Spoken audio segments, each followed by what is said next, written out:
San Francisco known as Coal Valley. Just finished dinner at a spot behind me called Zazie. It's French cuisine and it might not look like much from the outside, but when you go in it's much bigger and it's actually got really nice ambiance, and they've got really nice patio seating in the back of the restaurant. And one unique thing about the restaurant is that the pricing that you see on the menu is all inclusive. So if you're getting an entree for say $30, which is expensive, but everything in the Bay Area is pretty expensive, that price that you see actually has the gratuity included. So just something to keep in mind when you come to this restaurant. And with that, let's jump into the poker from last night. All right, just one announcement before diving into the hands. Going to be doing a meetup game at Capital Casino in Sacramento, California on Saturday, July 24th with a 2 p.m. start time. There's actually a sign-up sheet set up via the Poker Atlas app if you want to get on that list. And it's actually going to be my first time playing at Capital Casino, so definitely look forward to it and hope to meet some of you out there. Okay, in this game I'm playing 5-10 with an agreed upon $20 straddle. I buy in for $2,500, and in this first notable spot, I raise a 60 from the hijack with pocket kings. I pick up one caller from the cutoff, and we go heads up to a flop of 9-7-7 with 2 hearts and a diamond. I see bet 60, cutoff makes the call. Turn brings the 4 of clubs, so a blank card, and can mix between checking and betting. Having the king of hearts is nice since it makes me a bit less concerned about heart draws, but I decide to keep firing.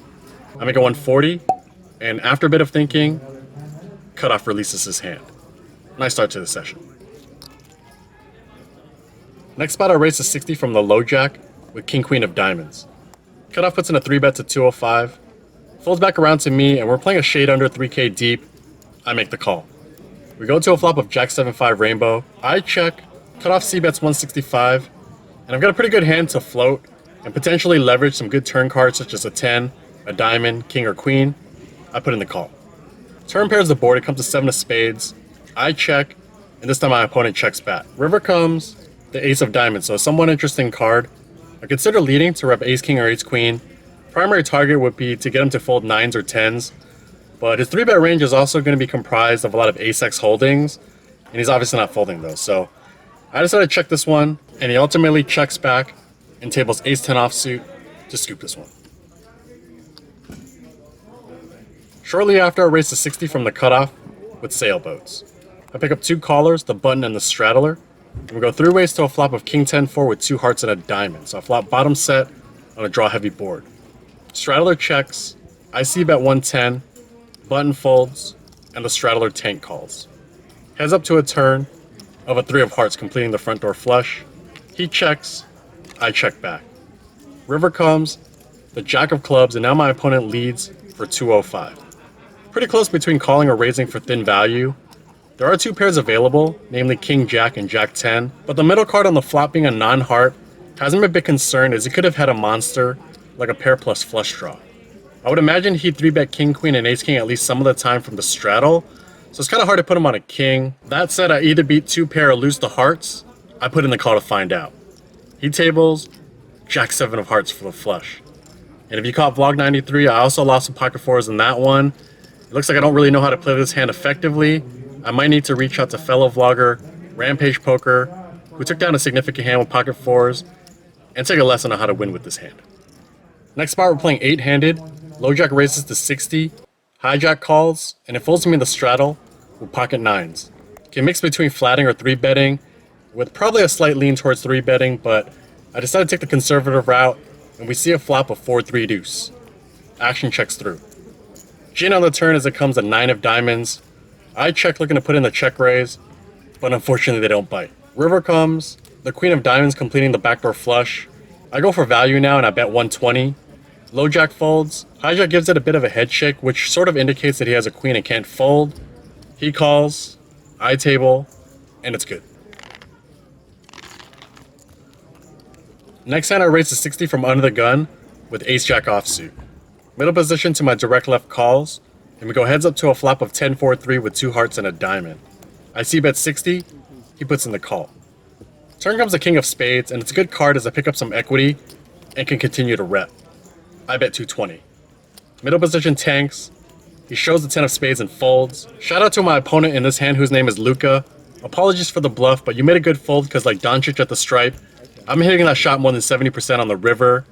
Good job avoiding the nut shot. Not too long after, middle position raises to 60. cutoff calls, and I call from the straddle with pocket eights. Three ways to a flop of 8-7-6, so a flop top set. Action actually checks through. Turn comes the deuce of clubs. I check again. This time middle position bets 140. Cutoff folds, and I've got a slam dunk check raise. Not just because I have top set, but also because this board's going to be hitting me quite a bit. And I can offset my strong holdings with pair plus straight draws, jack 9, jack 10. I make it 360. Middle position goes into the tank, and ultimately folds.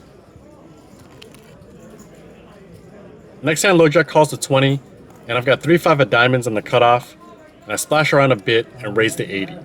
I pick up 2 callers, the small blind and the low jack, and we go 3 ways to a flop of ace jack 3 with 2 hearts and a club. Checks to me, and this is a pretty natural c-bet spot. Also helps that I have removal to bottom set. I put out 80. Small blind calls, low jack folds. Turn comes decent, it's the ace of spades. He checks, and gonna continue the aggression to try to get him off a jack, gutters, hearts. I choose a size that I would with queens plus, and make it 180. He doesn't think too long and lets it go. Next hand I raise to 60 from the hijack with ace 9 of spades. Pick up 2 callers, the big blind and the straddler, and we go 3 ways to a flop of 7-6-5. Both players check to me, and this flop is going to be more in their region.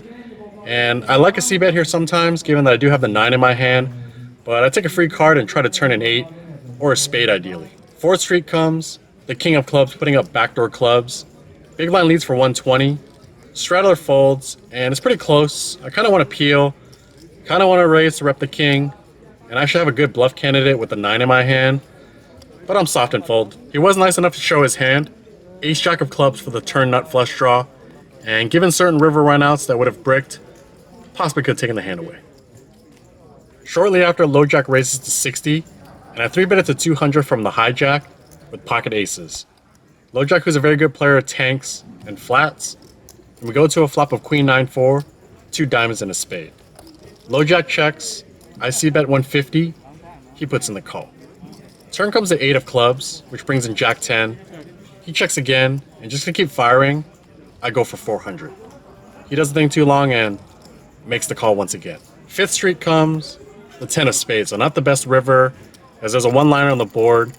He's either got me now with pocket jacks, pocket 10s, or jack X suited, or I'm still beating hands such as ace queen, king queen, and kings, but he might not call a bet with those hands. Disaster could also take place if he chooses to check raise those hands as a bluff, and that would just put me in a terrible spot. After he checks, I'm just going to knuckle back. He tables pocket king, so a cooler situation, and as mentioned, he's a great player, and probably lost the minimum, as we were over 2,500 deep before the hand started. Next spot, we're playing 8-handed. Low jack raises to 60, cutoff and small blind call, and I've got king queen off in the straddle. Feels like a mandatory squeeze spot. I make it 360. Initial raise on the low jack quickly folds. Cutoff follows suit. Small blind says he wants to call just to be on the vlog, but thinks better of it. Open folds jack 10 offsuit. Nice to level up about $200 without seeing the first 3 cards. Shortly after, we did play a 7-way bomb pot, $40 each, and I had queen 8 suited. The flop came queen 5-4 with a diamond draw. Early position bets 100. I decided to raise to 300 in an effort to just take it down. No dice though, as the player to my left calls, and the initial flop better also calls. Turn brings the king of spades. Action actually checks through. River comes, the 7 of diamonds completing the front door flush. Action checks through once more. The player to my left shows ace queen off, which is good enough for me to muck, and the other player in early position tables queen 4 to take it down with the flop 2 pair. Few more hands to run through. Under the gun raises to 60.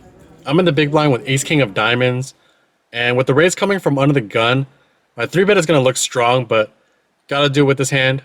I make it 240. Straddler folds, under the gun calls. Heads up to a flop of queen jack 10 with 2 clubs and a heart. So an amazing flop, making the nuts. I see bet 240. He thinks for a bit and puts in the call. 4th street comes, the 9 of spades. It's good that I still have the nuts, but bad in that it's hard to get value. That said, I can try to target sets and club draws, and potentially cool off a hand like king queen. He's got a little over 2k effective. I choose to bet 800. He's not too happy about it and ultimately folds. He does ask if I have a king, and since I'm vlogging, I tell him that I had ace king, and he said he had queen jack, so definitely a fortunate turn for him. Seven-handed in this next one, I raised a 60 from under the gun with 9-10 of spades. Pick up 2 callers, the hijack and the big blind. And we go to a flop of ace 10-8 with 2 clubs and a diamond. Big blind decides to lead for 120, and I make the call. Hijack folds. Turn comes, the ace of spades, and now my opponent checks. It's a decent card, reducing the possibility of him holding an ace. And with the 10 in my hand, I think he's weighted towards a draw. I bet 260 for value / denial. He thinks for a bid and puts in the call. River comes, the jack of clubs. So it's a bad card as it completes everything. When he checks, I just check back. He ends up tabling a monster, ace 9 of clubs. So I was dead on the turn. Shout out to Peter who took this one down. Last notable spot, we're playing 6-handed. I raised a 60 from under the gun with ace queen offsuit. Hijack and button call, and we go 3 ways to a flop of 10-3-3. I c-bet 60, hijack calls, and the button folds. 4th street comes, the deuce of diamonds.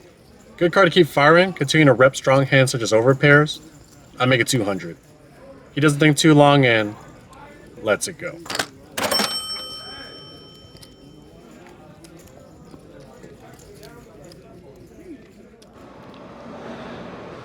Okay, just finished things at the home court property of Lucky Chances. Changed it up a little bit tonight, hopped into the 5-10 game, and we played with an agreed upon straddle. And so I was playing 5-10-20.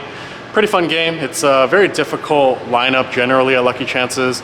I want to say in the entire Bay Area, Lucky Chances has some of the best poker talent in my opinion. And so it's always going to be a battle hopping into bigger stakes here. But yeah, these are the biggest stakes that I've played for the vlog. And just in case you're wondering, I do have 100% of myself in cash games when I play, unless the game is super big. And I just hope you enjoy the content, just me mixing it up when I can.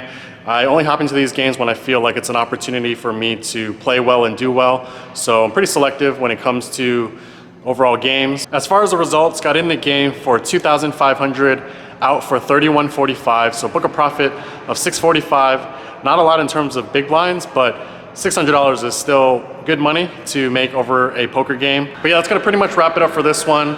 I mentioned it a couple of videos ago, but would greatly appreciate a like and a subscribe. I really wanna grow this channel as best I can and just have it be part of this fun journey that I'm part of. So if you could do that, I would really appreciate it. As far as next plans, I will continue to vlog from different areas in the Bay Area, but I'm also taking a trip to the Los Angeles area, more specifically Ontario, California, from July 8th through July 12th. So I haven't decided where I'm going to play poker, but it'll most likely be the Commerce or one of the other big ones like the Bike, Hustler, etc. So I look forward to putting in more poker, both here and down in Southern California. See you guys on the next one.